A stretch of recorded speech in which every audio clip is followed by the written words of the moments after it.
자, 여러분, 성경 말씀은 마태복음 우리가 7장을 보려고 하는데요. 자, 마태복음 7장. 오늘 말씀의 제목은 신천자 절대 못 깨는 신천지 반증이죠. 7탄. 제목은 열매 맺는 바리새인. 재밌죠? 열매 맺는 바리새인. 자, 마태복음 7장입니다. 우리가 성경을 볼 때 어떠한 관점을 가지고 말씀을 보느냐가 굉장히 중요해요. 말씀이 도대체 무엇을 말하고 있는지 이것을 먼저 우리가 알지 못하면은 말씀을 볼 때 왜곡이 됩니다. 얼마 전에도 한 명의 신천지인이 탈퇴를 했어요. 근데 그 신천지인이 뭐라고 얘기를 하냐면은 자기가 이 안에서는 이런 말씀인지를 몰랐다는 거예요. 자기가 이런 말씀인지를 몰랐다. 그러니까 이 말씀이 어떻게 얘기하시는지를 우리 알아야 돼요. 자, 볼까요? 마태복음 7장 15절입니다. 이렇게 되어 있어요. 거짓 선지자들을 삼가라. 양의 옷을 입고 너에게 나오나 속에는 노력하는 일이라. 그들의 열매로 그들을 알지니 가시나무에서 포도를 또는 엉겅퀴에서 무화과를 따겠느냐. 자, 여러분, 여기서 신천지에서는 열매를 전도라고 해요. 근데 우리가 이 비유를 풀 때는 예수님께서 비유를 말씀하셨을 땐 그 비유가 어떤 것을 의미하는지는 문맥을 통해서 봐야 돼요. 근데 신천지에서는 열매는 전도다라는 공식을 끼워 맞춰놓고는 거기에 맞춰서 모든 본문을 왜곡합니다. 그러니까 왜곡이 일어나죠. 열매는 전도일 수도 있는데 전도가 아닌 경우가 훨씬 많아요. 한번 볼까요? 그들의 열매로 그들을 알지니. 자, 그들의 열매로 그들을 알지니. 자, 그러면은 이 열매가 전도라 그러면은, 자, 전도 당한 사람을 세신자 혹은 환자라고 한번 해볼까요? 그들의 환자로 그들을 알지니 가시나무에서 포도를 또는 엉겅퀴에서 무화과를 따겠느냐. 이와 같이 좋은 나무마다 아름다운 환자를 맺고 아름다운 전도자를 맺고 또 못된 나무가 나쁜 열매를 맺나니 좋은 나무가 나쁜 열매를 맺을 수 없고 못된 나무가 아름다운 열매를 맺을 수 없느니라. 아름다운 열매, 그러니까 전도하지 못하는 나무마다 찍어서 불에 던져지느니라. 이러므로 그들의 전도로 그들을 알리라. 이렇게 걔네들이 해석이 돼요. 자, 근데 이거를 열매를 전도로만 가지고 보면은 이 뒤에 있는 말씀이 해석이 안 됩니다. 이 뒤에 있는 말씀은 거짓 선지자, 나더러 주여 전하는 자마다 이 유명한 말씀 아시죠? 이 말씀, 그 다음 말씀이 반석이의 비유잖아요. 여러분 반석이의 비유 들어봤죠? 모태신앙인 분들은 주일학교 때 많이 들었을 거예요. 자, 그러면은 지금 예수님이 전도해오라는 얘기예요? 거짓 선지자들을 조심해라. 걔네들의 전도하는 걸 보고는 너희에게 그 전도자들을 보고는 그들을 알 것이다. 그러므로 전도하지 않는 자마다 불에 던지겠다. 지금 예수님이 이렇게 얘기하는 게 아니에요. 자, 거짓 선지자들을 삼가라. 양의 옷을 입고 너에게 나오나 속에는 노략질하는 일이라. 그들의 열매로 그들을 알지니. 자, 여기서 열매가 뭘 의미하는 걸까요? 삶입니다. 삶. 행함을 얘기하는 거예요. 행함. 그들의 행함으로, 그들의 삶으로 그들을 알지니 가시나무에서 포도를 또는 엉겅퀴에서 무화과를 따겠느냐. 이와 같이 좋은 나무마다 아름다운 열매, 아름다운 행함, 아름다운 삶을 맺고 못된 나무가 나쁜 삶을 맺나니. 자, 그럼 좋은 나무는 참된 구원받은 사람이에요. 나쁜 나무는 거짓 구원을 받은 가짜 크리스찬을 말하는 것입니다. 참된 크리스찬은 참된 열매, 행함이 나와요. 가짜 크리스찬은 가짜 삶이 나옵니다. 위선이 나오는 거죠. 그러니까 이 말씀은 또 뭐에 대한 얘기냐면은 제자도에 대한 얘기예요. 참된 크리스찬은 누구냐? 참된 크리스찬은 열매를 맺는 사람이다. 좋은 나무가 반드시 좋은 열매를 맺고 나쁜 나무가 반드시 나쁜 열매를 맺게 되어 있다. 좋은 열매, 참된 삶을 살지 못하는 크리스찬마다 찍어서 불에 던져지느니라. 그러므로 그들의 열매로 그들을 알리라. 그들의 삶을 가지고 그들을 알리라. 이렇게 해석을 해야 돼요. 그래서 나오는 게 나더러예요. 나더러 주여 주여 하는 자마다 다 천국에 들어갈 것이 아니오.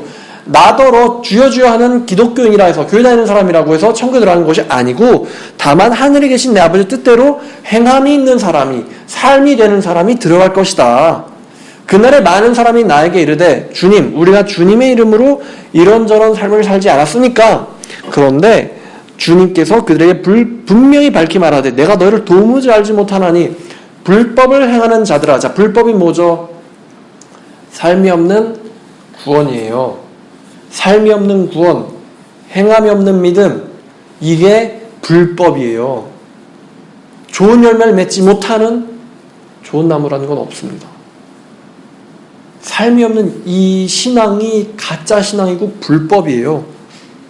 불법을 행하는 자들아 내서 떠나가라.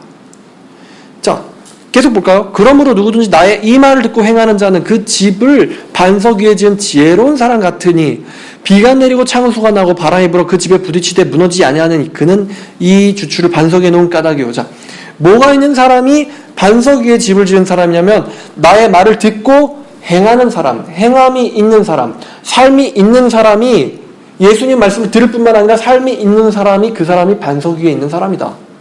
그런데 예수님 말을 듣지만 행함이 없는 사람, 삶이 안 나가는 사람, 변화가 없는 사람, 이런 사람은 모래 위에 지은 집을 지은 사람과도 같아서 심판날에 와르르 무너진다. 지금 이 얘기를 하고 있는 거예요. 자, 그럼 7장 15절부터 27절까지 얘기하는 게 전도해오라는 얘기예요? 아니면 삶을 얘기하는 거예요? 삶을 얘기하는 거예요. 네가 참된 신자냐? 그렇다면 반드시 너는 참된 삶을 맺게 되어 있다. 신천지에서 비유풀이로 한다는 게 마태복음 13장이잖아요. 근데 마태복음 13장도 마찬가지로 삶으로 풀립니다. 얘 첫 번째 비유에서 네 가지 밭이 나오잖아요. 길가밭, 그 다음에 돌밭, 가시밭, 그 다음에 좋은 밭이에요. 근데 이 길가에 있는 밭은 열매를 맺습니까? 못 맺습니까? 못 맺어요. 말씀이 뿌려지자마자 바로 없애버려요. 이 사람은 말씀을 듣지도 않는 사람이에요. 근데 두 번째, 이 돌밭, 말씀을 들어요. 근데 즉시 기쁨으로 받는데 뭐가 없습니까? 뿌리가 없기 때문에 그냥 뭔가 박해가 오면 즉시 실족하는 사람이에요. 세 번째, 이 사람은 말씀을 듣는데 세상 유혹과 염려와 이런 것들이 너무 많아서 열매를 못 맺는 크리스찬. 열매가 뭐예요? 전도요라는 거예요? 아니잖아요. 좋은 밭은 마치 30배, 60배, 100배의 열매를 맺는다. 자, 그러면은 이거를 열매를 하면은 좋은 밭은 30명, 60명, 100명의 전도 환자를 데리고 온다. 신천지인이 신천지를 늘린다. 100명으로. 이런 의미예요? 아니잖아요. 그러면 100배 넘게 하면 안 되나? 귀 있는 자는 들어라. 예수님께서 귀 있는 자는 들어라고 하실 때는 반드시 참된 크리스찬을 점검할 때 하시는 말씀이에요. 무리에게 이 말씀을 던져주시면서 귀 있는 자는 들어라. 그럼 무리는 팬이에요. 그 중에 듣는 자는 제자예요. 자, 그래서 그 두 번째 밭 비유에서도 알곡과 가라지가 있잖아요. 알곡은 참된 크리스찬, 가라지는 거짓 크리스찬. 그럼 참된 크리스찬은 곳간에, 거짓 크리스찬은 마지막에 불로 사른다. 그러면 참된 크리스찬은 어떤 사람이냐? 모든 것을 가지고 그 밭을 사는 사람이 참된 크리스찬이에요. 모든 것을 헌신할 수 있는 사람이 참된 기독교인이에요. 모든 것을 지불하고서라도 진주를 가지고 오는 사람이 참된 크리스찬이에요. 참된 크리스찬이 아닌 사람을 내가 갈라내겠다. 이 말씀을 예수님께서 13장에서 하고 계신 거예요. 마태복음 13장에서. 자, 그러면은 이 열매가 전도다. 한번 볼까요? 마태복음 3장을 보면은 세례 요한이 기가 막힌 얘기를 해줍니다. 마태복음 3장, 세례 요한이 이르되 유대 광야에서 전파하며 말하기를 회개하라 천국이 가까이 왔느니라 하였으니 그는 선자 이사야를 통하여 말씀하신 자라. 일러스되 광야에 외치는 자의 소리가 있어 이르되 너희는 주의 길을 준비하라. 그가 오실 길을 굳게 하라. 이 광야에 외치는 자의 소리가 세례 요한이에요. 이 요한이 낙타털 옷을 입고 허리에 가죽띠를 띠고 음식은 메뚜기 석청이었더라. 자, 이 요한이요, 요단강에서 세례를 주면서 하나님의 말씀을 전파해요. 근데 7절을 보니까 요한이 많은 바리새인들과 사두개인들이 세례 베푸는 데로 오는 것을 보고 이르되 독사의 자식들아 누가 너희를 가르쳐 임박한 진노를 피하라 하더냐. 자, 바리새인한테 얘기했어요. 독사의 자식들아. 그러면서 8절에 뭐라고 얘기하냐면 그러므로 회개에 합당한 열매를 맺고, 자, 여기서 열매를 전도로 해석을 해버리면, 야, 이 독사의 자식들아, 가서 전도를 해와라. 이렇게 되는 거예요. 독사의 자식들아, 전도를 해와라. 속으로 아브라함이 우리 조상이라고 생각하지 말라. 내가 너에게 이르노니 하나님이 능히 이 돌들로도 아브라함의 자손이 되게 하시리라. 자, 그러면은 지금 세례 요한이 바리새인들한테 전도해오라는 얘기예요? 아니, 독사의 자식이 전도를 해오면 걔는 또 뭐지? 그죠? 독사의 자식이 전도를 해오면 또 독사의 자식이에요. 그러니까 지금 이거를, 이 열매를 전도로 풀어버리면 다 본문이 꼬여버려요. 이미 도끼뿌리가 나무뿌리에 놓였으니 좋은 열매, 전도하지 않는 바리새인마다 다 찍어서 불에 던지어치리라. 이렇게 해석이 돼버리는 거예요. 자, 근데 삶으로 볼까요? 요한이 많은 바리새인들과 사두개인이 세례요한대로 오는 것을 보고 이르되 독사 자식들아, 누가 너희를 가르쳐 임박한 진노를 피하라 하더냐. 그러므로 회개에 합당한 삶을 맺고 회개에 합당한 행함을 하고 변화를 하고, 그 다음에 10절, 도끼가 나무 뿌리에 놓였으니 좋은 열매, 좋은 삶, 행함이 없는 자마다 나무에 찍혀서 불에 던져지리라. 행함이 없는 자마다 찍어서 불에 던져지리라. 여기서 열매가 얘기하는 것은 전도가 아니라 삶입니다. 나는 너희로 회개하게 하기 위하여 물로 세례를 베풀거니와 내 뒤에 오시는 이는 나보다 능력이 많으시니 그는 그의 신을 들기도 감당하지 못하겠노라. 그는 성령과 불로 너에게 세례를 베푸실 것이요 손에 키를 들고 자기의 타작마당은 정하게 하사 알고 열매를 맺는 것, 행함 있는 사람은 천국에 드리고 쭉정이는 행함이 없는 사람은 꺼지지 않는 불로 태우시리라. 자, 마태복음은 행함의 관점에서 이 말씀을 보고 있어요. 누가 좋은 나무입니까? 좋은 열매, 삶이 있는 사람, 예수님의 삶이 있는 사람. 누가 나쁜 열매입니까? 예수님의 삶이 안 나오는 사람이 나쁜 나무예요. 그런 사람이 반드시 불에 던져질 것이다, 이 얘기를 하는 거예요. 지금 세례 요한이 독사들한테 전도해와라 이런 얘기하는 게 아니죠. 자, 그러면은 요한복음 15장 말씀도 잠깐 보겠습니다.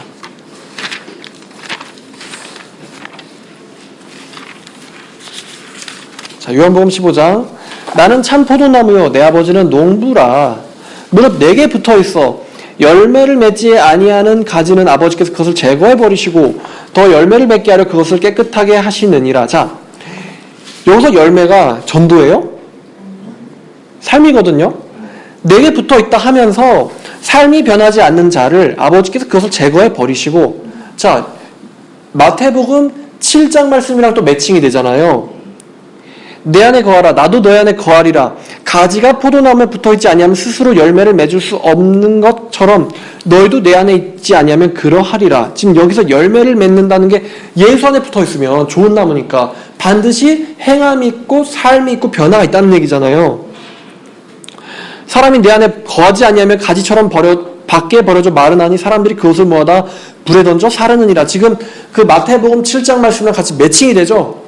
삶이 없는 사람이, 변화가 없는 사람마다 그 찍어서 불에 던져지리라라는 말이랑 똑같은 얘기예요. 너희가 열매를 많이 맺으면 아버지께서 영광을 받으실 것이요 너희는 내 제자가 되리라. 자, 열매를 많이 맺으면 내 아버지께서 영광을 받으실 것이고 너희는 내 제자가 되리라. 너희의 삶이 정말로 참된 예수님을 믿는 사람처럼 변화되었다면 아버지께서 영광을 받으실 것이고 너희는 나의 참된 제자라는 거예요. 제자라. 내 아버지의 계명을 지켜 그의 사랑 안에 거하는 것처럼 너희도 내 계명을 지켜서 행하면은 내 사랑 안에 거하리라. 지금 행함을 얘기하고 계시죠? 행함을 얘기하고 계세요. 그래서 14절에 내가 명하는 대로 행하면은 너희는 나의 곧 친구다. 나의 친구다. 그러니까 열매가, 자, 여러분, 열매가 무조건 전도로 해석됩니까? 아니죠. 열매는 삶으로 해석돼요. 참된 삶이 있는 사람마다 그 사람이 정말 좋은 나무다. 이 말씀을 세례 요한이 했고 예수님이 했고 그 다음에 사도 요한을 통해서 예수님께서 이 말씀을 기록하신 거예요. 여러분, 회개에 합당한 열매를 맺으시길 바랍니다. 회개에 합당한 열매는 참된 회심의 변화예요. 열매 맺는 바리새인? 아니죠. 회개하라는 거예요. 삶을 변화시키라는 거예요. 여러분들의 삶에 변화했길 바랍니다. 아멘.